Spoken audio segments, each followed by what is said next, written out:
gracias a don Pedro Borda por permitirme estar aquí. Muchas gracias a ustedes por escucharme. Y vamos a hablar de nuestra controvertida reforma fiscal. Una reforma fiscal inédita. Yo he tenido el gusto de participar en el sector legislativo por muchos años, siendo coordinador de varios legisladores, y francamente en mi experiencia personal, repito, de muchos años, no nos habíamos enfrentado a un paquete fiscal como el que hoy existe y entrará en vigor a partir del 1 de enero. La política pública es lo que enmarca toda la acción de gobierno durante un año, durante un sexenio o llamémosle simplemente por un periodo. La política pública normalmente es sexenal y en este caso de este sexenio hubo promesas de campaña muy importantes. La educación de tiempo completo, el seguro de desempleo, el seguro de madres solteras, el seguro universal de salud. No son los únicos, son los de promesa de campaña. Y de ahí surge una política fiscal que provoque que los que más tengan, más paguen. Quiere decir con esto que la política social se entromete en la política fiscal y ya no se observa, como debe de ser en la política fiscal, las necesidades económicas e impulso del país y sobre todo la protección de los contribuyentes para que estos contribuyentes sigan viviendo, por un lado, sigan consumiendo y eso genere producción y trabajo. Por lo tanto, la política social establece el lineamiento de la política fiscal y la política social dice, ¿sabes qué? Los que más ganen, que más paguen. Y en segundo lugar, debo de sostener los programas sociales que prometo y los ya existentes. Si nos vamos a las empresas, la venta a plazos y la deducción inmediata. ¿Qué se afecta en forma inmediata? La venta y la producción. Toda política fiscal estimula la venta y la producción, porque de ahí se desarrolla el consumo y la generación de empleo. Venta a plazos. En todos los países, México, la única forma de adquirir un bien se llama a plazo. ¿Qué sucede hoy? Que conforme voy obteniendo el dinero de la venta a plazos, voy pagando mi impuesto. Y la reforma dice, no, yo ya no voy a financiar la venta a plazos. Tú me pagas el impuesto por anticipado, independientemente de cuando tú cobres. Yo ya no voy a entrar al financiamiento. ¿Qué implica esto para la venta a plazos? Pues implica que la venta a plazos va a traer un costo directo, inmediato, que es el impuesto, independientemente de cuándo cobres y si es que cobras. Por lo tanto, hay que repercutir el efecto financiero del impuesto en el precio. O se acabará la venta a plazos sin interés. ¿Por qué? Porque es muy costoso estar anticipando el impuesto. En inversiones, el día de hoy yo hago una inversión y la voy recuperando en forma inmediata. La ley dice, ya no. Conforme los porcentajes que establece la ley. Oye, pero es que yo voy recuperando y eso me permite seguir invirtiendo. Si yo me voy, por ejemplo, a 10 años de recuperación, pues no voy a tener la liquidez suficiente para seguir invirtiendo. La respuesta es, ese es tu problema, porque yo no te voy a seguir financiando. Entonces, por un lado, afecto producción y por otro lado, afecto el consumo. Dividendos. Dividendos a una tasa del 10%, ustedes dirán, bueno, pues es buena, es mala, es alta o es baja. Bueno, es que a dividendos hay que sumarle el 30 del impuesto de la empresa, más el 10, más PTU, ya estamos en una tasa de 50. Y si nos vamos a quien recibe el dividendo, finalmente alguna persona física, y vamos a pensar que está en los límites, son 35 más 10, pues se lleva casi a un 45 menos el acreditamiento, andaremos en una tasa efectiva del 40%. Los impuestos se vuelven muy, muy caros en el país. Consolidación fiscal. Francamente, yo estaba en contra de la consolidación fiscal. Yo empujé mucho que desapareciera la consolidación fiscal. ¿Por qué? Porque la consolidación fiscal empezó a ser una tramposa para el empresario y una trampa económica para la autoridad. Hay grupos que ya no saben cuánto deben y ahora entran en una inercia de cuánto debo para ver cómo pago. ¿Y cuánto le costaba al país, independientemente de los diferidos?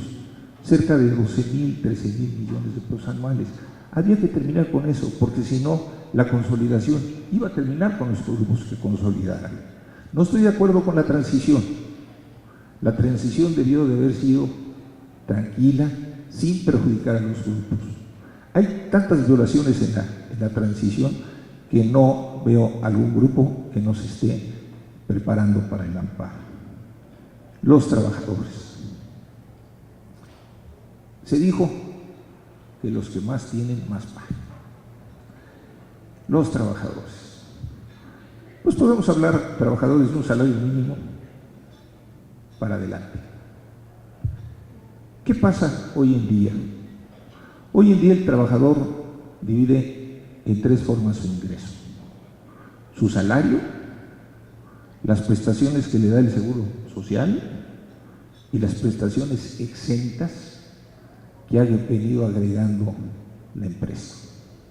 Y eso forma un paquete llamado ingreso. Esos exentos nosotros hoy los tenemos contemplados como gastos de previsión social. Y el fisco ya dice, yo ya no voy contigo en esos ingresos exentos. Esos ingresos exentos al trabajador ya no son deducibles en un 53%. La limitación se puede leer en dos vías. Hasta el 53% te permito deducir, o si cambias los planes, hasta el 47%. ¿Qué quiere decir con esto?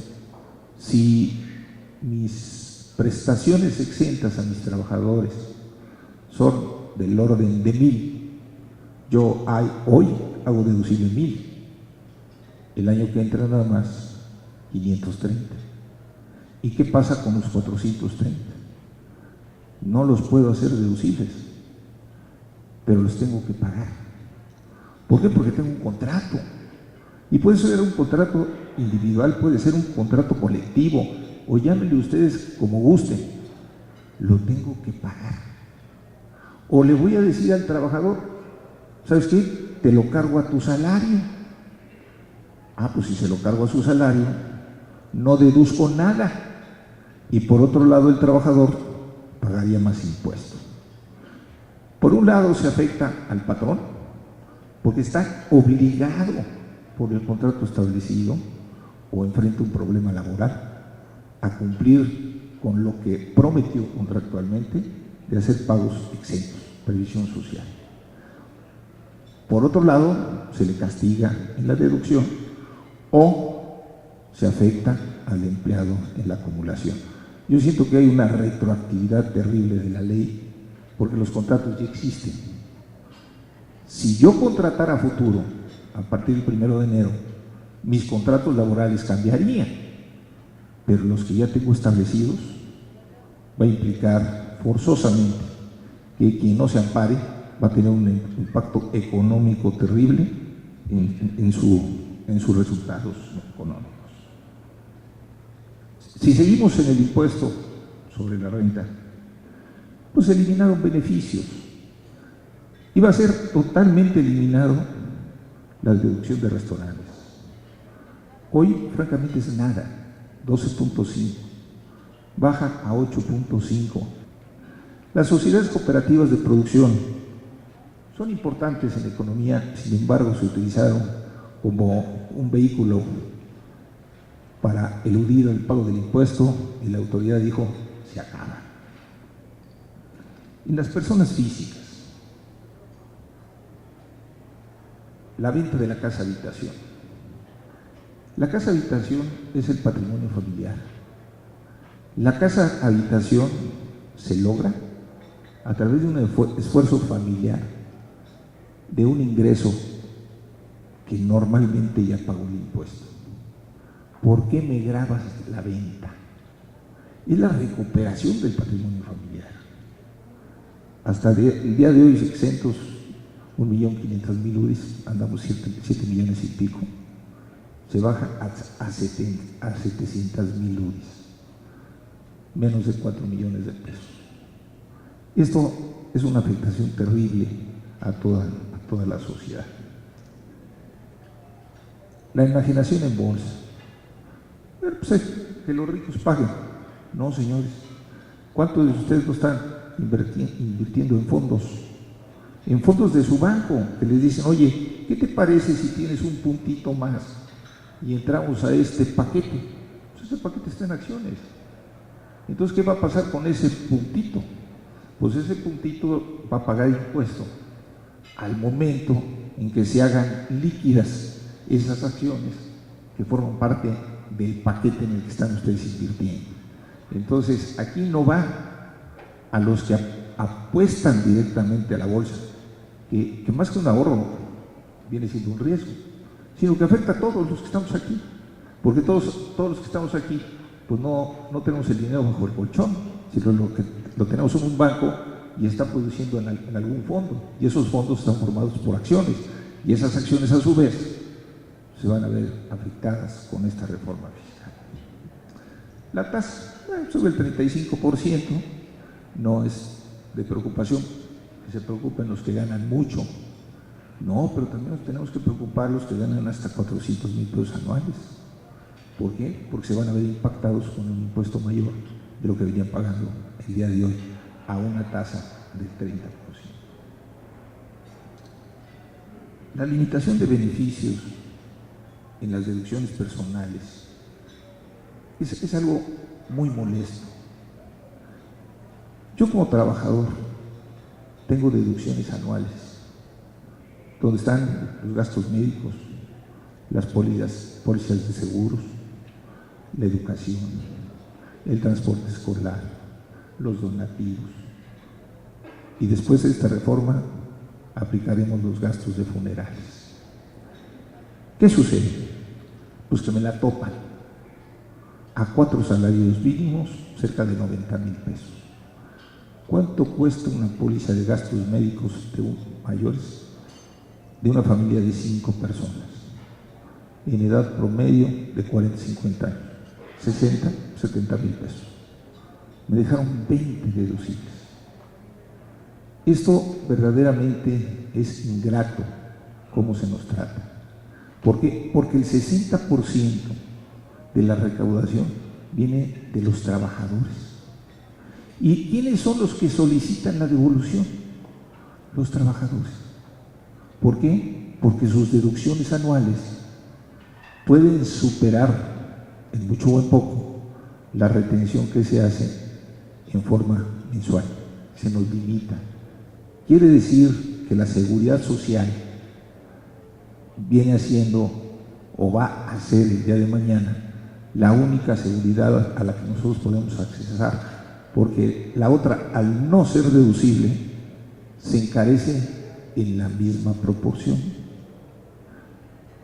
Este es uno de los efectos más importantes y yo creo que más absurdos para una persona física en la reforma. ¿Qué se elimina? El IETU y el IDE. ¿Cuánto va a obtener el gobierno federal por todo lo que les he dicho? 1.4%, mejor dicho, 1.4 del PIB, menos de 200,000 millones de pesos. Y quién sabe, por la lluvia de amparos, pues nadie se va a dejar. Y el que se deje, pues ya se acabó su posibilidad financiera de la empresa. 1.4. La reforma propuesta dejaba el 3. Y los sectores económicos estaban de acuerdo. 1.4 y quitó el YETU. El YETU dejaba cerca de 45,000 millones de pesos. El IDE dejaba cerca de 18,000 millones de pesos. Entonces, por un lado, quito amarres que yo ya tenía, controles, y por otro lado, le obligo a pagar impuestos a cualquier nivel de aquel que obtenga un ingreso. No lo entiendo tampoco. En el Código Fiscal. El Código, vamos a decir, empieza a estrangular con la información y el control. Necesario. Pero ¿para quiénes? Para los que ya estamos controlados. No hay nada en el código para aquellos que no están controlados. Por lo tanto, nosotros vamos a sufrir de más controles. Extinción de obligaciones. En la extinción de obligaciones hubo un buen amarre. En México no había prescripción, sino que la prescripción se iba regenerando cada 5 años y las obligaciones fiscales eran perpetuas. Se le puso un límite. La prescripción no puede ser más allá de 10 años. Por lo menos ya sabemos que al 11º quedamos liberados de la responsabilidad fiscal, la cual no existía. Por lo que he manifestado, se afecta a todos los sectores sociales, al sector empresarial, al sector servicios, al sector turismo, a los trabajadores. Se gravan los productos alimenticios, sin importar si son o no de la canasta básica. Y se crean mecanismos de control muy rígidos en el Código Fiscal. Debemos de tener la esperanza de que esta reforma prospere en lo bueno y en lo malo que los tribunales lo corrijan. Muchas gracias.